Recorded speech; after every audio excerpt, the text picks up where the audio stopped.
캐디가 근로기준법상 근로자가 아니라는 대법원 판례가 나온 지는 굉장히 오래됐습니다. 노동조합법상 근로자는 맞습니다. 그래서 캐디 노조가 우리나라에 한 13개 정도 있는 것 같습니다.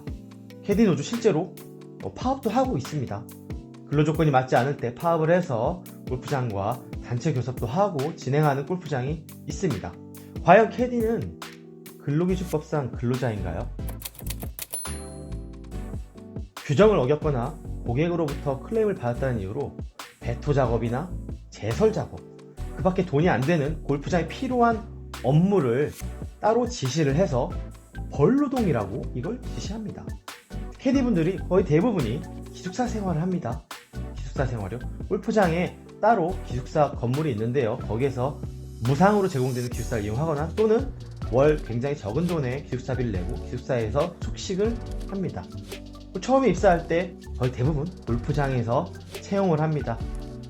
캐디 채용 공고를 보면요, 아주 디테일하게 나와 있습니다. 근무 조건, 복리후생, 우리 회사로 꼭 들어와 주십시오라는 채용 공고가 마치 기업에서 신입사원을 뽑듯이 채용 공고가 버젓이 올라와 있습니다.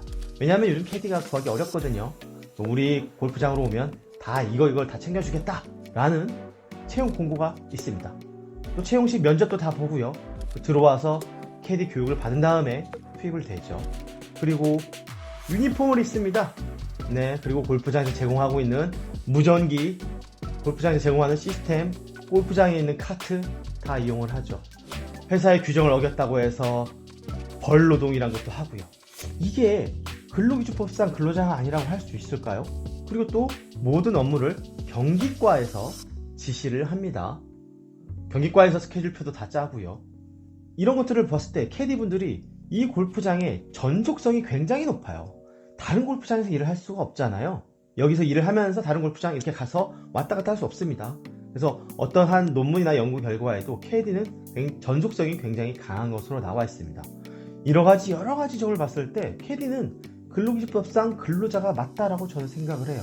옛날에 대법원에서 그렇게 판단했을 뿐이지 지금의 기준으로 봤을 때는 이거는 근로기준법상 근로자가 된다고 생각합니다. 근로기준법상 근로자가 되면 어떻게 됩니까?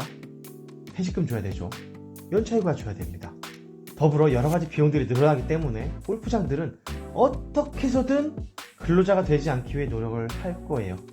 물론 대법원 판례도 있지만 이렇게 노무 제공자로 고용산재보험으로 따로 들어오면서 근로기준법상 근로자로 인정될 확률은 더 낮아졌다고 생각을 합니다. 택배 기사님들과 좀 비교를 해볼까요? 택배 노조가 맨 처음 요구한 게 뭐였는지 아십니까? 공짜 노동을 없애달라. 자신들의 업무는 화물의 배송이지 분류작업이 아니다라는 겁니다. 그 밖에 여러가지 요구 조건 등으로 단체 교섭 대상자를 누구로 했냐면 바로 택배 회사로 해달라라고 소송을 걸었습니다. 최근에 법원에서 택배 노조의 단체 교섭 대상자는 택배 회사다라는 판결이 나왔습니다. 많은 캐디분들이 이 공짜 노동에 대해서 굉장히 많은 불만이 있는 것으로 알고 있습니다. 언제까지 고소득이라고 해서 그분들을 공짜 노동을 강요할 수 있을까요?